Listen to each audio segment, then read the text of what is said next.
On était déjà en décembre et les nuits semblaient interminables. Déjà qu'on voyait pas beaucoup le soleil dans mon métier, mais en plus, il y avait le froid, à vous glacer les os.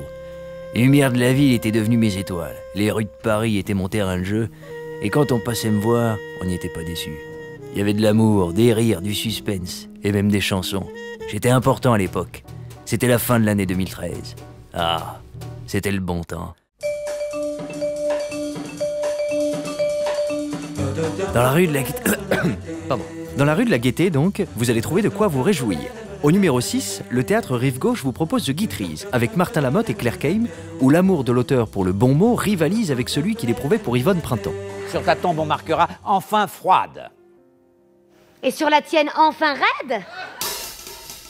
Un peu plus loin, faites une halte au Petit Montparnasse et suivez la flèche comme d'habitude. Voilà. Mais non, enfin, pas dans l'arbre. Sur la droite, voilà.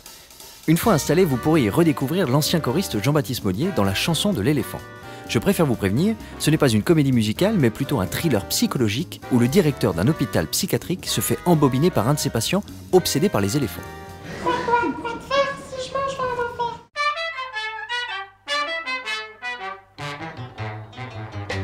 Du suspense au grand frisson, il n'y a qu'un pas, que vous franchirez en changeant de trottoir au numéro 24. Ouvrez les portes de l'enfer, enfin de la Gaîté Montparnasse, et embarquez pour un petit tour de train fantôme.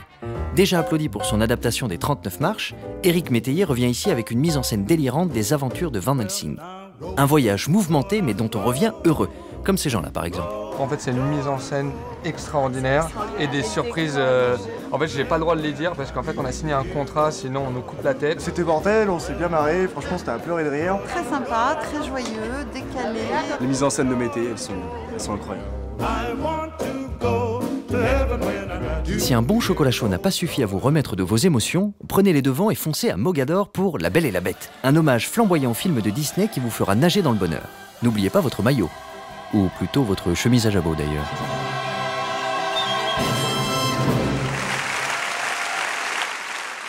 Vous voilà prêt à repartir? Alors rendez-vous sans attendre au Théâtre Artistique Athévin pour une mise en scène audacieuse et tout en bleu de la vie de Ravel. Sur scène, 3 acteurs et un piano dans un décor insolite qui réussit néanmoins à retranscrire toutes les subtilités de l'œuvre de Jean Echenoz et qui récolte au passage une avalanche de bonnes critiques.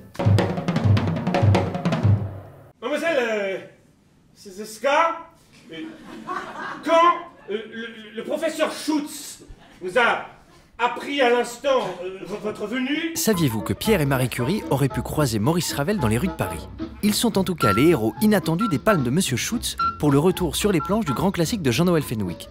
Tentez donc l'expérience au Théâtre Michel jusqu'au 5 janvier.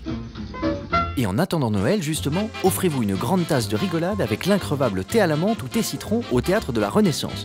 Vous aurez droit à un vaudeville ordinaire qui tourne au grand n'importe quoi. À nous deux, Madame de Vignac. Citons également les grands succès du moment, Disco Folie Bergère pour les amateurs de déhanchage en paillettes, et Nos femmes au Théâtre de Paris pour les inconditionnels de Daniel Auteuil et Richard Berry. Ah, je me souviens. C'était la dernière bande-annonce de l'année, et Andy Hemler nous avait ouvert les portes du décor de Ravel. Puis il avait improvisé un petit morceau rien que pour nous.